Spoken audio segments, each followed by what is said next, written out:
لو انت عندك مشكلة في بطارية الايفون فالفيديو ده ليك.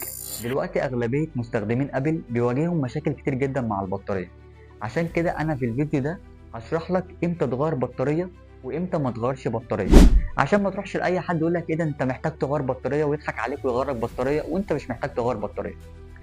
احنا هنقسم مشاكل البطارية لنوعين. النوع الاول هنقول عليه المشاكل الرئيسية، والنوع الثاني هنقول عليه المشاكل الفرعية. بالنسبة للمشاكل الرئيسية دي، المشاكل الرئيسية ملهاش علاقة بالنسبة خالص، انت بقى بطاريتك 100 70 80% ايا كان نسبة البطارية بتاعتك ملهاش علاقة بالمشاكل خالص.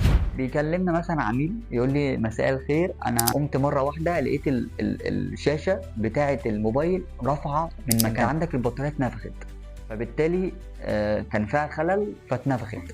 في الحالة زي دي انت لازم تغير بطارية دلوقتي قبل بكره. ليه؟ بتلاقي مثلا عميل يقول لك انا شاحن الموبايل 100% وخلال ساعتين البطاريه فضيت.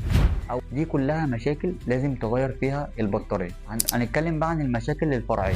لو انت موبايلك اقل من 80% والبطاريه بتقعد معاك يوم كامل، نصيحه مني ما تغيرش البطاريه، بطاريتك سليمه 100%. طب ليه البطاريه نزلت عن 80% وجايب لك انها خدمه ومحتاجه تتغير؟ دي خدعة شركة أبل عملتها علشان تخليك تبدل وتجيب جهاز تاني. شركة أبل عايزة المستهلكين يفضل يغير، يجيب حاجة أعلى، يبدأ يبدل وهكذا. فنصيحة مني لما البطارية تقل عن 80% اوعى تغيرها طول ما هي شغالة معاك سليمة ما فيهاش أي مشاكل.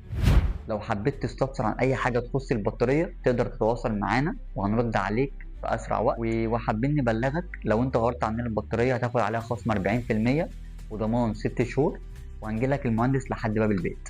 كلمنا دلوقتي. مع السلامة.